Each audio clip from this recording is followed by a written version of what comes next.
महाभारत के समय में आप सबको पता है कि कर्ण और अर्जुन के बीच बहुत जबरदस्त दुश्मनी थी, प्रतिस्पर्धा थी। लेकिन इस प्रतिस्पर्धा में भी एक मर्यादा थी। महाभारत के चलते युद्ध में दोनों एक दूसरे के रक्त के प्यासे थे, लेकिन मर्यादा से बाहर हटकर कभी कर्ण ने युद्ध नहीं किया। अपने प्रिय मित्र दुर्योधन को एक वचन दिया कि अर्जुन को मैं मार दूंगा, इस बात की प्रतिज्ञा की। कथा में सूत्र आता है कि कर्ण अपने समय का सबसे बड़ा दानी था। सुबह सूर्य पूजन के समय स्नान करते समय नदी से बाहर आने पर उसके सामने अगर कोई भी कुछ मांगने के लिए आ जाए तो कभी उसके खजाने से कोई हाथ खाली नहीं जाता था। कुंती के मन में आइडिया आया, उन्होंने सोचा कि क्यों ना अपने बेटे कर्ण के पास जाएं और अपने सभी बेटों की रक्षा का वचन मांग लें। इससे 6 के 6 बेटे बच जाएंगे और मेरी कोख धन्य रहेगी।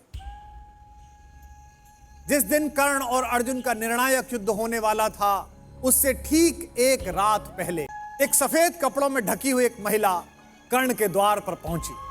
अतिथि सेवी कर्ण स्वयं बाहर लेने के लिए गए। देखा तो पांडवों की मां हस्तिनापुर की महारानी कुंती। उन्होंने कहा कि रात्रि के इस समय मुझ जैसे एक सामान्य सैनिक के द्वार पर हस्तिनापुर की महारानी का आगमन। महारानी अंदर आई और भीगे नेत्रों से वो रहस्य जाहिर किया जो रहस्य कर्ण को पहले ही कृष्ण बता चुके थे। उन्होंने कहा कि बेटे, मैं तुमसे क्षमा मांगती हूं और मैं तुम्हें यह बताती हूं कि तुम मेरे सबसे बड़े बेटे हो और अर्जुन और बाकी चारों पांडव तुम्हारे छोटे भाई हैं। कर्ण ने कहा कि मां, बड़ी देर से आई आप, फिर भी आप आई हैं तो बताइए कि मैं क्या कर सकता हूं। कुंती ने कहा कि बस मैं ये चाहती हूं बेटा कि मेरे 5 पांडव पुत्र हैं और एक तू मेरा सबसे बड़ा पुत्र है। अगर तू युद्ध ना करे तो मेरे वो 5 बेटे भी बच जाएंगे और तू भी बच जाएगा। कर्ण ने कहा कि मां, तब से तो आज तक गंगा में बहुत पानी बह चुका जब आपने मुझे गंगा में प्रवाहित किया था। बात बहुत आगे निकल गई। दुर्योधन मेरा मित्र है, मैं आज जो कुछ खड़ा हूं केवल उसकी कृपा के कारण खड़ा हूं और मैंने उसे विजय दिलाने का वचन दिया है। कुंती ने कहा बेटा, पर मैंने तो सुना था कि तुम पृथ्वी के सबसे बड़े दानी हो।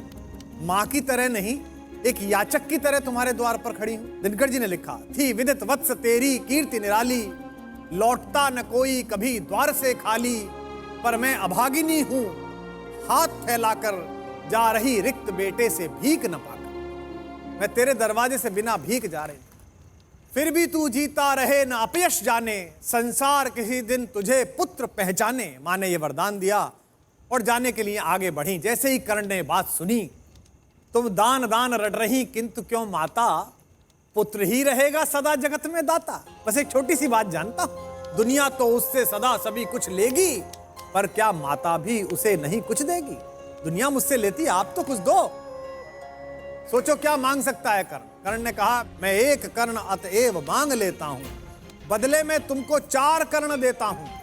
छोड़ूंगा मैं तो कभी नहीं अर्जुन को, तोड़ूंगा कैसे स्वयं पुरातन प्रण को, पर अन्य पांडवों पर मैं कृपा करूंगा, पाकर भी उनका जीवन नहीं हरूंगा।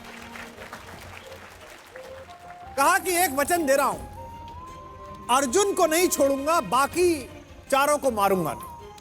मेरे सामने आकर उनके हथियार गिर जाएं फिर भी नहीं मारूंगा। इससे मां क्या होगा, दुनिया जानती है कि तेरे 5 बेटे हैं। मैं तुझे वचन देता हूं कि इस युद्ध के बाद भी दुनिया यही कहेगी कि कुंती के 5 बेटे।